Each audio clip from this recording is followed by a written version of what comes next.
Peggy 18.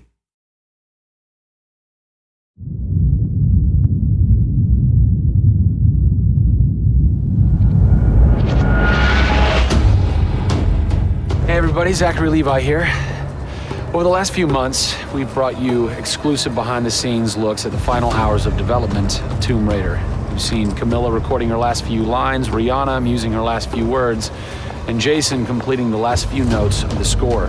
As those key pieces lock into place, it's time to reveal one of the last portions of the game, and a team that's been shrouded in secrecy for 2 years. We're here in the beautiful and freezing Montreal, Canada, to bring you the final hours of Tomb Raider multiplayer edition. These are the final hours of Tomb Raider. Welcome to yet another world-class studio in the Square Enix portfolio, Eidos Montreal, home of the multi-award-winning game Deus Ex.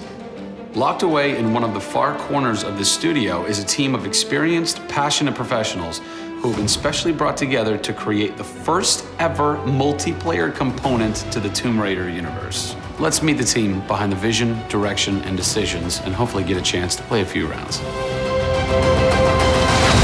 Here we are at Eidos Montreal. Before we get into why we're here, Carl, you now have an amazing stash, my friend.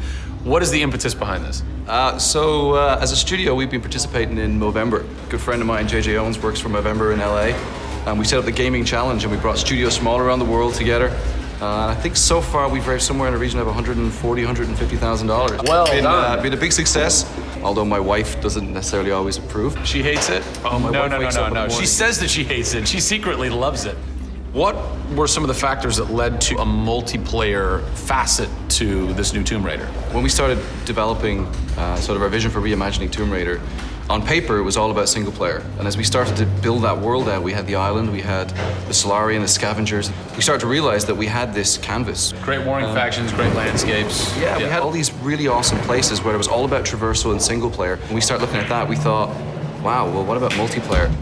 Part of the genesis of that was Lara Croft and the Guardian of Light that kind of cracked open a door to lead you guys into the multiplayer into here at Eidos Montreal. Guardian of Light was a downloadable, a smaller scale project, and that allowed us to sort of take the risks that we wouldn't necessarily take on a full-blown project. Guardian of Light was our Pixar short. It's the idea that whilst you're building your big project, you're always thinking about that next thing, but also allowed us to be able to start understanding co-oping and networking. It was a game that actually brought Tomb Raider fans together for one of the very first times. You hear them in their ear and they were having fun. And as a result of that, that led to us thinking about multiplayer. Hopefully our single-player experience we're delivering is a very sort of single-player, solitary, immersive type of experience. But at the same time, we believed tomb raiding together with friends would be fun. Tomb raiding, I think that's the first time I've ever heard that term. I like that. It's fun. You know, axe climbing and zip lining and the traversal that we get in there and the traps. For me, it was very sad to have that catch-22 of it would be great to do this in multiplayer, but we just can't split our resources like that. And that's how Eidos Montreal came about. We had staffed up our team to develop a single player. Everybody was gelling together really well, and it wasn't something that we wanted to just bolt on. We always said if we were going to do it, we're going to do it right. If you could have a fan play the multiplayer for the first time, what do you want them saying? For me, they're kind of different moods. It's not like I do one or the other. It's kind of like sometimes I turn down the lights and just play that single player experience. And other times I want to just jump in and have fun and start killing fools. Joe Curry, producer of multiplayer on Tomb Raider. It's the first time Tomb Raider has ever incorporated multiplayer, and you're in charge of that. Yeah. What's running through your mind when you get that call? Well, first off, exciting, right? I mean, we're all huge fans of Tomb Raider on the team. I mean, we grew up with Lara Croft. But when we spoke to Crystal, like, we want to do multiplayer, and we're thinking, how do you do that? It's always been Lara's story. You've been in charge of creating the first ever Lara Croft Tomb Raider. No pressure. Multiplayer. No pressure, Zach. Thank you. What are some of the main pillars that you brought over from the single player to the multiplayer to make those two worlds cohesive? The element that really stuck out was survival. The group surviving together. Right. But then traversal, the ability to go up and down and kind of everywhere in a level. The weapons, you know, the characters. What did you guys have to tweak in order to create an engaging multiplayer experience that wouldn't necessarily work with the pieces that were in play with the single player experience? One example is the bow. Especially in the reboot, it's so iconic that we had to make it work for multiplayer. You have a certain forgiveness when you play single player. Multiplayer, players expect snappiness. I shoot you, I expect you to go down, or you can just do what I do, which is take out the biggest gun and just run for them and shoot them out. The environment itself can be a threat. The Solari, the guys that are on the island have had a chance to prepare traps.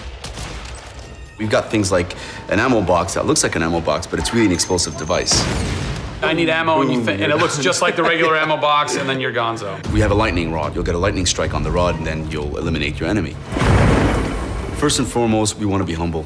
We want players to just have a really memorable experience. I had fun doing this. Do you remember when we set that trap? Moments that the players will come back to and talk about experiences that they've had for themselves, not necessarily the game offering them experiences. Absolutely.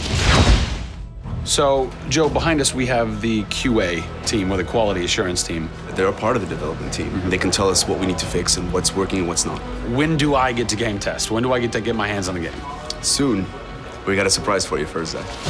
So, when I was approached to host the final hours of Tomb Raider, essentially the biggest tell that I had was, I want to be in the game. I want to have a cameo, I want to have something. So guess what? Boom! Boom! Boom! I'm a playable character in the multiplayer Tomb Raider. How sick is that, Joe? You and your team are awesome. I can play with myself, virtually. Are we ready? Oh, that burns! You suck! Get those transmitters running. Radio transmitter activated! We're getting off this damn island? We send this thing. Beautiful. I would like to try and kick your butt as me in this map right now. Should we try it? All right. Bring it. Let's do it. It's happening right now. Oh, nice! Was that one of my traps? That was one of your traps. Yeah! These booby traps are really fun. I mean, they're really, really fun. Yeah! Don't worry about it. Just because you made the game and I beat him. As you can see from the people and passion here at Eidos Montreal, this isn't just some add-on. They're devoting themselves to making this an experience in keeping with the feeling of single player. Familiar, yet different. Coming up in the final 2 episodes of our series, we go back to the home of Lara Croft. They're taking Tomb Raider to the finish line, and we'll be there for it.